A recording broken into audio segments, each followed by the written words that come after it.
औलाद का ना होना अमूमी तौर पे तलाक का हमारे यहाँ सबब है, बिलखुसूस बर सग़ीर पाक व हिंद के अंदर। जब किसी के यहाँ औलाद नहीं होती तो उसको 2, 4, 5, 6 साल देखने के बाद तलाक दे दी जाती है। और बाज़ का तो ऐसा होता है कि तिब्बी नुक्स कमज़ोरी मर्द में होती है तो इसके बावजूद भी तलाक औरत को दे दी जाती है और वो मर्द बोलता नहीं है, और फिर दूसरी जगह निकाह होता है तो फिर मामला वही होता है। तो औरत भी इस बात की इजाज़त नहीं देती कि अगर औलाद नहीं है तो मेरा शौहर दूसरी शादी कर ले, क्योंकि औलाद के हुसूल की तड़प ये मर्द के औरत के दिल में बड़ी कसरत के साथ पाई जाती है। लेकिन अगर ये समझें कि अल्लाह की मर्ज़ी होगी तो हमें नसीब होगी, नहीं मर्ज़ी तो कोई बात नहीं है। अच्छा, ऐसा भी होता है कि औलाद तो हुई है लेकिन औलाद मादीना हुई है, औलाद नारीना नहीं हुई, तो औलाद नरीना ना होने की वजह से भी तलाक हो जाती। बाज़ लोग तो इतने गिरे हुए होते हैं कि बेटी के पैदा होने पे मुंह बसोर लेते हैं, चलो पहली बेटी पे तो कुछ गवारा कर लिया, और अगर दूसरी बेटी पैदा हुई है तो फिर उनके तेवर ही बदल जाते हैं। और मुझे बताओ कि औरत के लिए ये कितनी दर्दनाक बात होती है कि विलादत के लम्हे, जच्चा बच्चा दोनों के लिए मौत व हयात के लम्हे होते हैं, और उसके बाद औरत जो है वो मोहब्बत की तलबगार होती है। वो मोहब्बत उसके एहसास तकलीफ को मिटा देती है, और मज़ीद रवैयों की तलखी अब किस कदर उसको तोड़ती है, और वो किस तरह जो है वो टूट फूट का शिकार हो जाती है। और फिर तीसरी औलाद से पहले औरत का हर लम्हे रंग बदलता है कि न जाने अल्लाह की तकसीम क्या है, और अगर अब भी बेटी होगी तो मेरे ऊपर क्या क़यामत टूटेगी।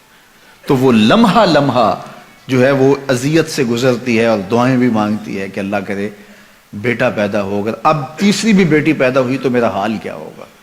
और अगर उसके कानों तक ये खबर पहुंचती है कि बेटी हुई है तो फिर तो वो किसी से आंखें नहीं मिला सकती, और फिर जो दूसरी बेटे पर इतना तल्ख रवैया रखे हुए थे, अब उनका रवैया कितना तल्ख होगा और कितना कड़वा होगा, और किन नफरतों का उस खातून को जो है वो शिकार होना पड़ेगा।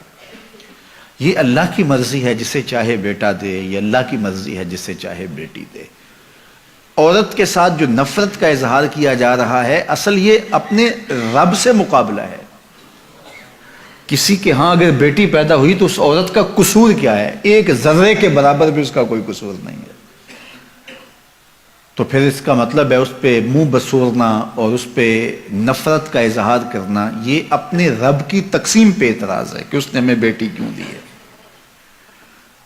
तो अल्लाह बेटी अता करे फिर भी राजी हो जाओ, अल्लाह बेटा अता करे फिर भी राजी हो जाओ। बेटी रहमत है और बेटा अल्लाह की नेमत है। वो नेमत नसीब करे फिर भी खुश रहो, उसकी रहमत बरसे तो फिर भी खुश रहो। अगर बेटी बुरी होती, अल्लाह अपने महबूब को 4 बेटियां अता ना करता। बाज़ बेटी बेटों से बेहतर करार पाती है। हजरत हन्ना ने दुआ मांगी कि अल्लाह मुझे औलाद अता कर। फिर क्या हुआ कि जब विलादत के लम्हे करीब आए तो बेटा पैदा नहीं हुआ, बेटी पैदा हुई। तो अल्लाह ताला जल्ला शानहू ने हजरत हन्ना से कहा, जिस तरह की हमने तुम्हें बेटी दी है ऐसे बेटे भी नहीं होते, और उसका नाम मरियम रखा। फिर उसी मरियम सलामुल्लाह अलैहा के बतन से हजरत ईसा पैदा हुए। तो थी बेटी, लेकिन देखिए अल्लाह ने मर्तबा क्या दिया। तो ये तो अल्लाह को पता है कि तुम्हारे लिए तुम्हारी आखिरत की जामिना बन जाए वो बेटी, तुम्हारी दुनिया की इज्जत का सबब बन जाए वो बेटी, तुम्हारे करारे बातन का सामान बन जाए वो बेटी। बाज़ बेटों की नाफरमानी माँ बाप की सारी इज्जत खाक में मिला देते हैं, और बाज़ बेटियाँ इंसान को कहाँ से कहाँ उठा के ले जाती हैं। तो ये अल्लाह की मर्जी है कि वो बेटा अता करे, वो अल्लाह की मर्जी है कि वो बेटी अता करे।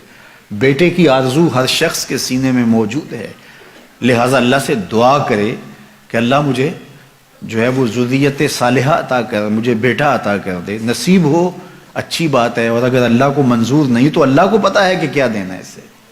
हमने तो अपनी मालूमात, अपनी चाहत, अपने जज्बे और अपनी ख्वाहिश के मुताबिक मांगा, اور ہمیں کیا عطا کرنا ہے یہ اللہ جانتا ہے.